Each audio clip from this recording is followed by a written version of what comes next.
अस्सलाम वालेकुम स्टूडेंट्स, कैसे हो आप लोग। उम्मीद है कि आप लोग बहुत बहुत बहुत अच्छे होगे, है ना, और काम भी कर रहे होगे। ठीक है, हमेशा मुझे एक ही डायलॉग बोलना पड़ता है कि अच्छे होगे, काम कर रहे होगे, है ना। अच्छा, अब आज का जो है हमारा रिमेनिंग पार्ट है 2.7 का। मैंने आपको पहले ही बताया था कि 2.7 जो है एग्ज़ाम्स के पॉइंट ऑफ व्यू से बहुत ज़्यादा इम्पॉर्टेंट है। ठीक है, तो हमें जो है इसके ऊपर बहुत ज़्यादा फोकस करना है क्योंकि इसमें से हर साल कोई ना कोई क्वेश्चन आ जाता है। ठीक है, क्वेश्चन नंबर 6 तक मैंने आपको एक्सप्लेन कर दिया था। आज हम करेंगे आगे के क्वेश्चंस। क्लियर। अच्छा, अब आगे के क्वेश्चन में है हमारे पास क्वेश्चन नंबर 7। ठीक है, अब हमारे पास ये जो है यहाँ पर इंडेक्स 4 दिया हुआ है। ax/ay multiply 4 ay/ar multiply 4ar/ax। हम क्या करेंगे, पहले हम स्क्वायर रूट को हटा देंगे। ये जो रेडिकल है, रेडिकल के साइन को हम रिमूव कर देंगे। इसकी जगह पर हम इसकी पावर लगा देंगे। ठीक है, इसकी पावर है 1/4। मैंने आपको लास्ट क्लास में एक्सप्लेन किया था कि इंडेक्स में जो वैल्यू लिखी हुई होती है वही हमारी इसकी पावर होती है, वही इसकी वैल्यू होती है। ठीक है, AR 1/4 हमने रेडिकल को रिमूव कर दिया। ठीक है, रेडिकल रिमूव करने के बाद अब हम क्या करेंगे, ब्रैकेट को रिमूव करेंगे। पावर के ऊपर पावर मल्टीप्लाई होती है, तो x multiply by 1 is equal to x/4 ay/4। ठीक है, इसी तरीके से ay/4 upon ar/4 multiply ar/4 upon ax/4। अब जिसकी बेस सेम है हम क्या करेंगे, उनके बेस को हम प्लस कर लेंगे। आप चाहो तो डायरेक्ट कैंसिलेशन भी कर सकते हो और चाहो तो यूँ भी कर सकते हो, लेकिन ये मेथड करो तो ज़्यादा अच्छा रहेगा क्योंकि हमने इसके रूल्स पढ़े हैं। अकॉर्डिंग टू द रूल्स अगर बेस सेम हो तो पावर्स आपस में ऐड होती हैं। ठीक है ना, तो इन सब की पावर्स आपस में ऐड हो गई, एक्सपोनेंट आपस में ऐड हो गए। ठीक है, अच्छा, अब हमने क्या किया, इस पूरे को हम उठाकर यहाँ ऊपर लेकर आ गए। ठीक है, जैसे ही हम किसी भी बेस को ऊपर लेकर जाते हैं तो क्या होता है, उसकी पावर जो होती है वो हमारे पास माइनस हो जाती है। ठीक है, तो अब हम इसको ऊपर लेकर जा रहे हैं तो क्या हो जाएगा, ax/y plus y/4 plus r/4। ये वाले a को ऊपर लेकर गए तो इसके सारे एक्सपोनेंट जो है वो उनका साइन अपोजिट हो गया। ठीक है, x/4। ठीक है, अच्छा, अब देखो अगेन बेस सेम है तो इनकी पावर को हम प्लस कर लेंगे। मैंने क्या मिस्टेक कर दी, यहाँ पर मैंने y लिख दिया, y नहीं होगा, ये 4 होगा। ठीक है, ये 4 होगा, सॉरी मिस्टेक हो गई है यहाँ मुझसे। x/4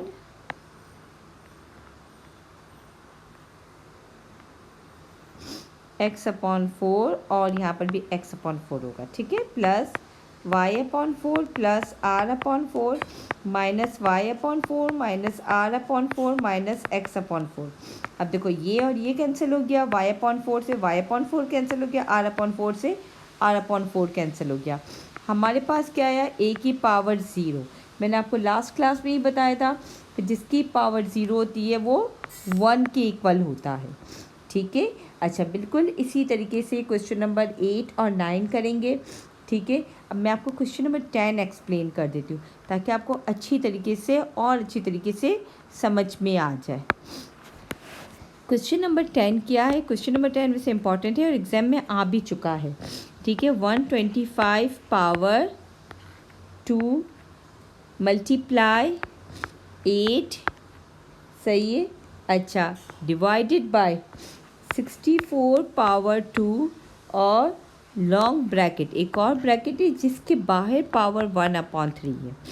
ठीक है, अच्छा, अब हम क्या करेंगे, 125 हम 125 का अगर पेयर बनाए, सही है ना, प्राइम फैक्टर्स बनाए, 5 25 टाइम 5 5 सा 5 1 सा, यानी 5 की पावर 3 और ये हो गया 2, सही है।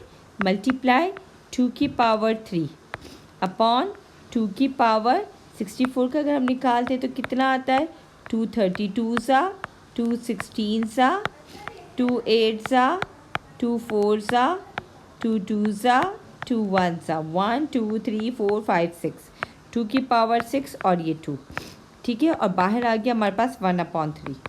अच्छा अब देखो 5 पावर के ऊपर पावर क्या होती है, मल्टीप्लाई होती है। 3 2 ज़ा 6, 2 की पावर 3, ठीक है। 2 6 2 ज़ा 12 और 1/3।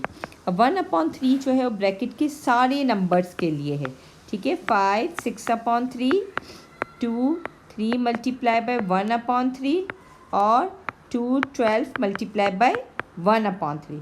3 1 सा, 3 2 ज़ा 6, 3 1 सा, 3 1 सा, 3 1 सा, 3 4 सा, ठीक है। अब हमारे पास क्या आया, 5 की पावर 2 इंटू 2 की पावर 4, ठीक है। अच्छा अब हम इस 2 को नीचे लेकर जाएंगे क्योंकि इसका कोई भी एक्सपोनेंट नहीं है, इसका एक्सपोनेंट 1 है। हमेशा याद रखें पोजीशन उसी नंबर की चेंज करते हैं जिसकी पावर कम हो, ताकि हमारे पास आंसर पॉजिटिव आए। तो 5 की पावर 2 इंटू 5 की पावर 2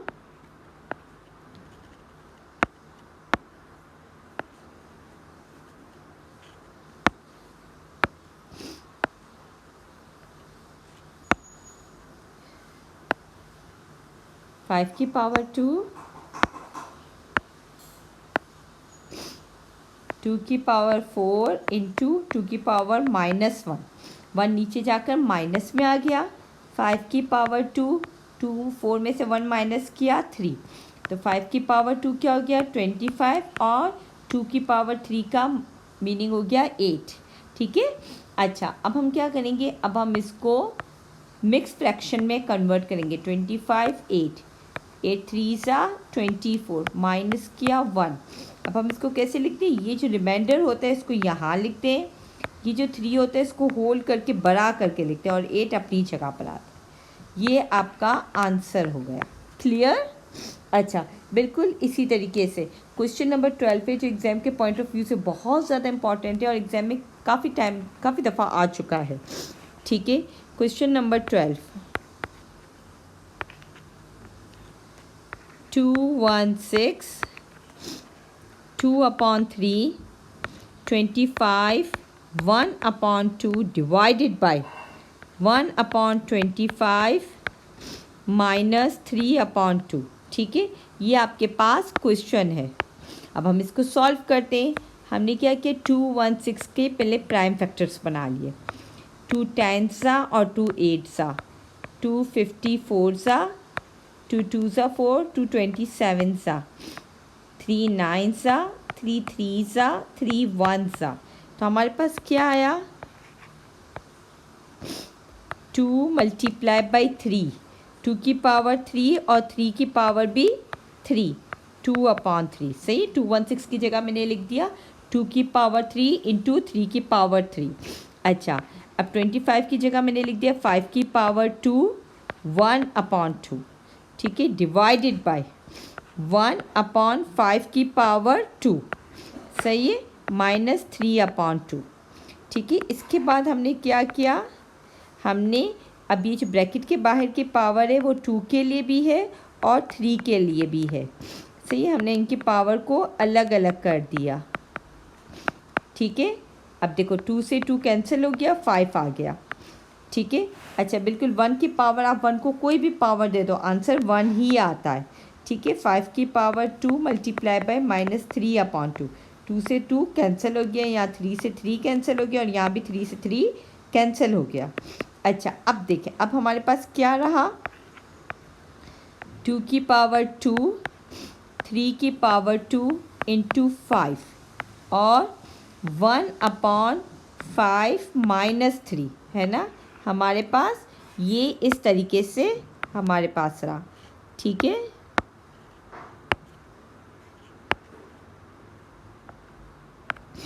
सही है। अच्छा अब अगर हम इसको फर्दर करें तो फर्दर हम कैसे कर सकते हैं इसको, 2 की पावर 2 इंटू 3 की पावर 2 इंटू 5 डिवाइडेड बाय 1/5 की पावर -3 है ना। इसका ये मतलब है ना, ये साइन डिवाइड का होता है, तो हमने इसकी जगह पर डिवाइड लगा दिया। ठीक है। अच्छा अब देखो 2 की पावर 2 इंटू 3 की पावर 2 इंटू 5, हमने इसको मल्टीप्लाई करके रेसिप्रोकल कर दिया, तो हो गया 5 की पावर -3। ठीक है, 5 की पावर क्या हो गया -3, रेसिप्रोकल हो गया। जब भी डिवाइड के साइन को हटाते हैं और मल्टीप्लाई लगाते हैं तो जो है आगे वाला नंबर वो उल्टा हो जाता है, रेसिप्रोकल हो जाता है। ठीक है, अब हमने इसको सॉल्व किया, बेस सेम है तो पावर्स क्या हो जाएंगी, ऐड या सब्ट्रैक्ट जो भी हो रही है, तो +1 -3 +1 -3 -2। ठीक है। अच्छा अब हम क्या करेंगे, अब हम इसको पॉजिटिव बनाएंगे। ठीक है, हमने क्या 2 की पावर 2 3 की पावर 2 और 5 की पावर 2 को हम नीचे लेकर आए ताकि इसका एक्सपोनेंट पॉजिटिव हो जाए। मैंने आपको बताया था ना, एक्सपोनेंट को ऊपर से नीचे या नीचे से ऊपर ले जाते हैं तो उसका साइन चेंज हो जाता है। अब हमने ये रेडिकल को हटाया, इसकी वैल्यू है 1/2 क्योंकि इंडेक्स में कुछ भी नहीं लिखा हुआ, तो इसकी वैल्यू हो गई 1/2। अब देखो 2 की पावर 2 इंटू 1/2, 3 की पावर 2 इंटू 1/2, 5 की पावर 2 इंटू 1/2। सही है। अब देखो 2 से 2 कैंसिल हो गया, 2 से 2 और 2 से 2, हमारे पास क्या है 2 × 3/5, 2 3 से 6 और 5, इसको हमने मिक्स फ्रैक्शन में कन्वर्ट किया। सही है, तो हमारे पास आया 1/1/5। ये क्वेश्चन मोस्ट इम्पॉर्टेंट है, बहुत टाइम काफ़ी दफ़ा एग्ज़ाम में आ चुका है। ठीक है, अगर समझ में नहीं आ रहा तो दोबारा से स्टार्टिंग से देखो वीडियो, आपको समझ में आ जाएगा। ठीक है, अब लास्ट क्वेश्चन मैं आपको एक्सप्लेन कर देती हूँ। लास्ट क्वेश्चन है क्वेश्चन नंबर 14। ठीक है, 4 3 पावर 2 से डिवाइड 4 2 पावर 3। अब देखो ये पावर के ऊपर पावर नहीं है, ये बल्कि क्या है, ये हमारे पास जो है 3 की पावर 2 है। सही, ये पावर के ऊपर पावर नहीं है। अगर पावर के ऊपर पावर होता तो ये क्वेश्चन जो है हमारे पास इस तरीके से लिखा हुआ होता। पावर के ऊपर पावर होता है ना, तो ये क्वेश्चन इस तरीके से लिखा हुआ होता। ठीक है, ये पावर के ऊपर पावर नहीं है, बल्कि क्या ये 3 की पावर 2 है और 2 की पावर 3 है। ठीक है, तो यहाँ पर वो थर्ड लॉ हमारा नहीं अप्लाई होगा कि हम क्या करते थे कि पावर के ऊपर पावर को मल्टीप्लाई कर देते थे। नहीं, ये 3 की पावर 2 है, ये इस तरीके से क्वेश्चन हमारे पास नहीं है, बल्कि क्या है 4 3 की पावर 2 का मतलब हुआ 9, यानी 3 को हम 9 टाइम मल्टीप्लाई करेंगे, और 4 2 की पावर 3 का मतलब हुआ 8, यानी 3 की पावर 2 यानी 3 को 2 दफ़ा मल्टीप्लाई किया 9 और 2 को 3 दफ़ा मल्टीप्लाई किया तो आंसर आया 8। ठीक है, अब देखो ये हमारे पास डिवाइड में है, जब भी बेस सेम हो और जो आपके पास जो नंबर्स हैं वो डिवाइड में हो तो हम क्या करते हैं कि एक्सपोनेंट को माइनस करते हैं, तो ये हमारे पास आंसर आ गया 4। क्लियर? आई होप कि आपको समझ में आ गया होगा। अब बाकी के क्वेश्चंस करने की कोशिश करो। ठीक है, और इस एक्सरसाइज को कंप्लीट कर लो। Thank you.